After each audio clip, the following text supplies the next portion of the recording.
Y la red nacional, acabamos de cumplir exactamente un año, hemos empezado finales de julio, primero día de agosto, y justo acabamos de publicar lo que es el informe número 24.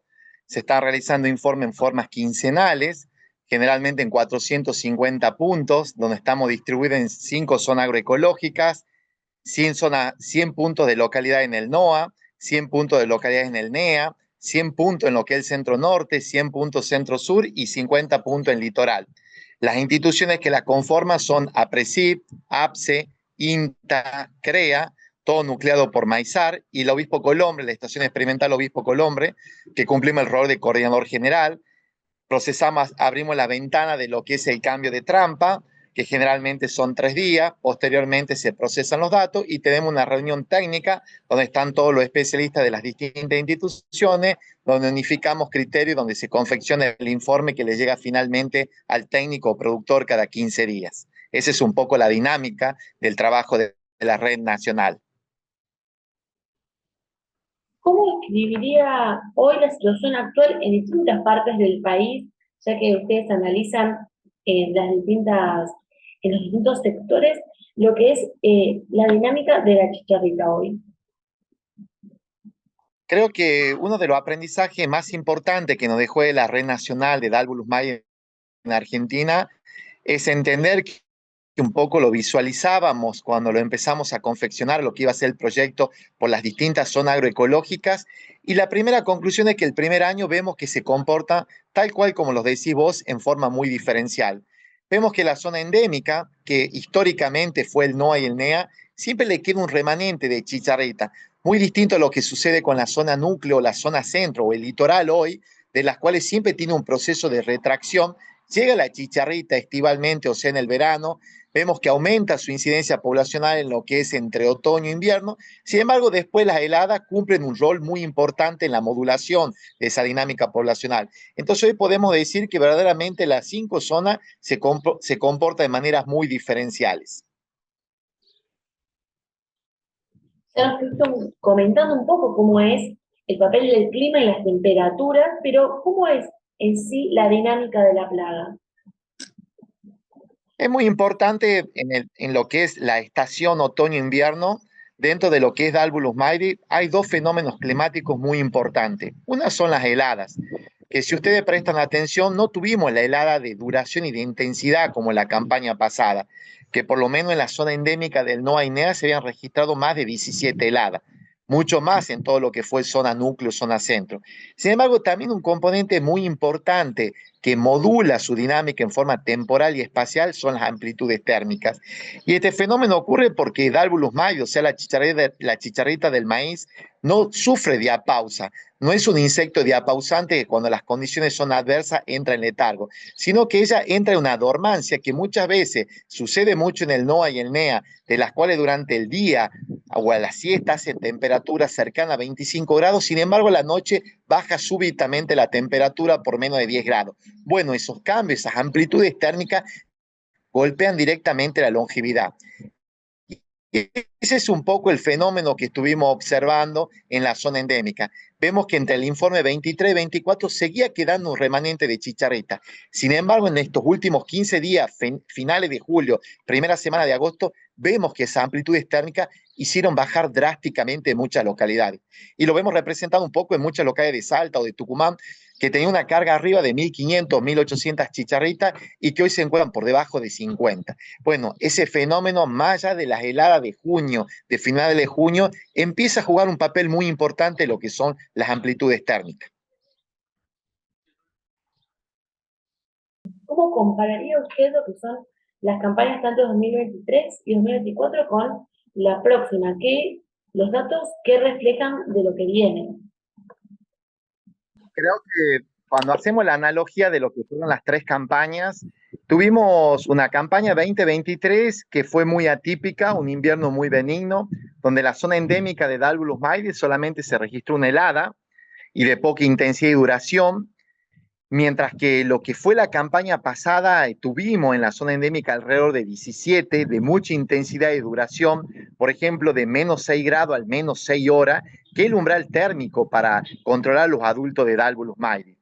Un poco charlábamos ayer con técnicos de la zona centro de Córdoba y hablábamos que generalmente esa zona tiene un promedio de 50 heladas. Sin embargo, el año previo a la epifitia solamente se registraron 20, o sea, la mitad. Hoy, ¿qué es lo que vemos esta campaña? Es diferente tanto al invierno benigno 2023 y al invierno fuerte que tuvimos 2024. Sin embargo, no llega a ser preepifitia. Por ejemplo, en Córdoba estábamos registrando un poco las heladas y más o menos llegan un poco más de 35, o sea, está duplicando lo que fue el año de la epifitia. Entonces, no será un año como el 2024, el pasado, pero tampoco es un año benigno, un invierno, donde vayamos a tener una supervivencia y un alto remanente de Dalvulus Mairi. Entonces, creo que eso es muy importante contextualizarlo, más sobre todo la zona núcleo, centro y litoral que comienzan a hacer siembras tempranas. La zona nuestra del NOA, nosotros nuestra siembra generalmente se ocurre a finales de diciembre, primeros días de enero. Sin embargo, ahora la zona maicera por excelencia está comenzando a sembrar, sobre todo que hay perfil de humedad en el suelo y que las precipitaciones ayudaron. No es el invierno donde prácticamente había un cero absoluto en todos lados. Sin embargo, también vemos que la incidencia es muy baja. Entonces eso también es muy prometedor. ¿Por qué?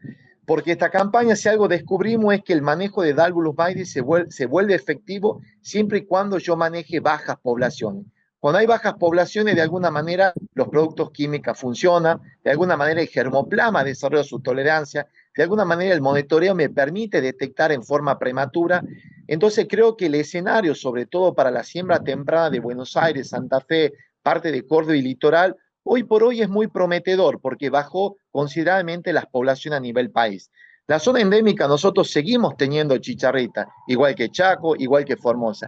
Sin embargo, a nosotros todavía nos falta mucho tiempo para sembrar. Como les comenté recién, diciembre, enero. Entonces, nos queda todo un periodo, muchos meses de hacer una serie de herramientas culturales, como el manejo de maíz voluntario, para nuevamente posicionarnos en un ambiente prometedor para la producción de maíz. ¿Por qué confirmaría usted el hecho que la presencia del insecto no implica un riesgo de infección? ¿Qué es lo que es importante en este caso? Que también me da pie para aclarar, sobre todo en las últimas semanas, un reporte que salió como en la presencia fuerte de trigo. Es importante entender que Dalvulus maidi solamente se alimenta y se reproduce de maíz. Y este es un concepto clave, porque es una de las herramientas, su monofagia, que solamente se alimenta y sea maíz, es de alguna manera para desarrollar una estrategia. Cuando lo encontramos en el cultivo de servicio, en el cultivo invernal, como puede ser avena, trigo, centeno, meramente es un reservorio. ¿Qué quiere decir? Que no se está alimentando ni se está reproduciendo. Solamente lo está utilizando para poder pasar la época desfavorable que es de bajas temperaturas. La única manera que Dalvulus maidi comience a aumentar su población es que ellos encuentren maíces, comiencen a alimentarse y comiencen a reproducirse. Lo que decís vos es muy cierto, porque Dalvulus maidi, más allá de si una plaga es un vector de enfermedad, porque en realidad la potencialidad y la peligrosidad no da su alimentación, sino que porte a alguno de los molicutios o virus. Sin embargo, algo que es muy interesante, que lo empezamos a ver con la doctora Catalano en la UNOVA, en Pergamino, donde nosotros canalizamos de la red nacional todo nuestro análisis moleculares para espiroplama, vemos que empieza a bajar lo que es esa concentración. Si ustedes comparan el año de la epifitia, más o menos nosotros entre abril y mayo, en la zona de fuerte incidencia, tenemos más del 95% de infección. Hoy la infección está en menos, en algunos lugares es cero, en otros lugares menos del 10%. Por ejemplo, en Marcos Juárez se registró en junio un 6% de infectividad. En la zona endémica, por ejemplo, en el este de Tucumán, es menos del 20%. Entonces, eso también son noticias muy buenas, porque no es solamente que hay menos chicharritas, sino que las chicharritas que están quedando tampoco están enfermas. Entonces me permite poder idear y hacer toda una estrategia de manejo. ¿Por qué? Porque ustedes puedan dimensionar. No es lo mismo que yo tenga mucha presión de chicharrita y que tenga un 90% de esa chicharrita enferma, aunque yo prácticamente tenga menos de un 10%. Entonces, es muy importante esa información, no solamente cuantificar temporalmente y espacialmente la cantidad de chicharritas que tengo, sino también entender cómo es su dinámica de infectividad. por lo que estamos viendo y comparando los análisis de todos los informes de la red, tuvimos en enero donde, por ejemplo, en la zona litoral o en la zona del NEA, teníamos infectividad de arriba del 50%. Nunca llegaron a ser como en el año de la epifitia, pero eran altas en ese momento. No más que llegaron tarde, llegaron ya cuando el maíz se encontraba en reproductivo y donde el maíz no podía expresar síntomas, era asintomático. Sin embargo, vemos que lo que empezamos a evaluar a partir de abril, mayo, ese 50% empieza a descender. Y eso es prometedor, porque significa que las chicharitas que van quedando no son las enfermas, sino que van quedando las chicharitas que no han llegado a contagiarse. Entonces eso también es muy importante tener ese dato, sobre todo el productor que va a hacer una siembra ahora temprano. Y otra de las actividades más importantes también a futuro es el monitoreo, la vigilancia, cómo pueden llevarla a cabo los productores alrededor de la Argentina para tener ese monitoreo paso a paso de cómo está la situación actual de la chicharrita en cada producción propia. Es muy interesante porque sobre todo los que van a hacer producción ahora comienzan a consultar que quieren ser parte de la red. Y muchas veces también hay redes voluntarias, por ejemplo, de los chicos de Río Seco, el grupo Los Gatos, los chicos de Río Seco, que está Federico Tocheta, que lo está coordinando. Es muy importante que además el productor pueda colocar sus trampas y que se pueda desarrollar el hábito de monitoreo.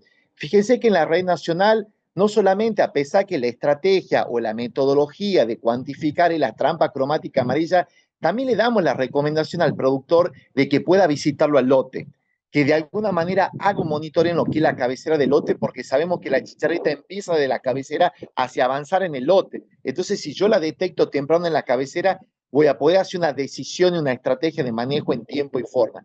También le decimos que, por ejemplo, en el invierno, que estas están refugiadas, ya sea en la maleza, ya sea en el cultivo de invierno, que se pueda pasar a la red entomológica. Entonces, toda esa estrategia es muy interesante porque son complementarias a lo de la red nacional. Entonces, respecto a tu pregunta, independientemente que yo tenga un dato de la red nacional de mi localidad, es importante que yo como productor o técnico sí pueda monitorearlo a mi lote, sí pueda monitorearlo a mi campo y sí lo pueda seguir semanalmente o diariamente como es la dinámica espacial de este vector, independiente de que cada día sale un reporte, que el reporte sí me permite entender qué está pasando en la zona, pero para complementar, para tener exactitud en la información, es importante que el productor o el técnico o el monitoreador llegue a una de los que son las bases del MIP o manejo integrado de la plaga, que es monitorear mucho más las plagas de daño directo y ahora mucho más un vector de enfermedad como es Dalbulus Mairi.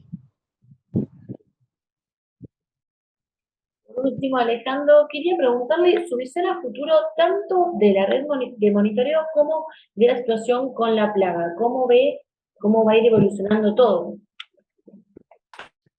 Eh, esa es la pregunta verdaderamente animal, ¿no? Y que muchas veces en biología los comportamientos, tanto en biología o aspecto bioecológico, no son lineales, ¿no? Y muchas veces nos demostró porque hay un proceso que es evolutivo y siempre la ciencia se abre camino. Nos han demostrado históricamente, los insectos existen antes de los dinosaurios y seguramente existe y seguirán existiendo hasta cuando ya el hombre no esté en la Tierra porque ellos tienen capacidad de adaptación y evolutivas muy importantes. Entonces, muchas veces predecir qué es lo que va a pasar, a veces es difícil, porque no es lineal, pero sí estamos algo completamente seguro que lo hablábamos ayer en una reunión técnica, que el año pasado las heladas fue un aliado inesperado, que en muchos lugares de Argentina simplemente no había que hacer nada, porque el invierno sí va a encargar de todo, sí va a encargar de resetearlo al sistema y sí va a encargar que todo el periodo susceptible del cultivo esté libre de chicharrita.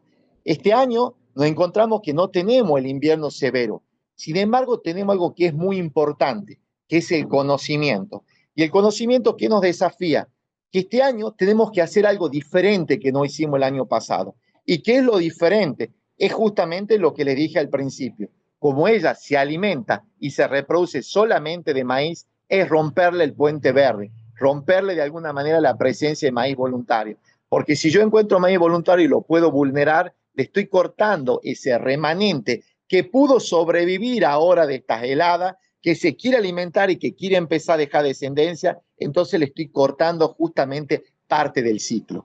En el caso de que ya lo siembra, el cultivo esté implantado y comience a ver chicharrita, es tomar una decisión y la decisión es monitorear en forma sistemática. primeras detecciones, podría hacer alguna intervención química que me baje, porque ya sabemos que cuando la presión es inferior a menos de una chicharrita por planta, prácticamente los síntomas no se expresan, prácticamente no nos roba el rendimiento como en lo que ha sido la epifitia de la campaña 23-24. Entonces no se puede hacer una profecía como Nostradamus de qué es lo que va a pasar, pero sí estamos algo seguro, que la población de chicharrita es mucho más baja que preepifitia. También sabemos que las infectividades están en descenso, son bajas, y también sabemos que hemos desarrollado mucho conocimiento y tenemos mucha estrategia y muchas herramientas desarrolladas en los diferentes centros de investigaciones como para poder afrontar esta problemática. No va a ser ni la primera ni la última. Históricamente estuvimos a lo largo de lo que es la entomología muchos problemas de plaga en zonas cálidas, endémicas, como es NOA y NEA, y todas las superamos, y las superamos simplemente cuando empezamos a desarrollar conocimiento. Entonces creo que Argentina dio un paso muy importante, porque cuando nos comparamos con otros países que tardaron al menos 5 años en dar respuesta, nosotros rápidamente entre una preepifitia, una epifitia, un poepifitia en 3 años, desarrollamos mucha información de diferentes estrategias culturales, químicas, biológicas, etcétera.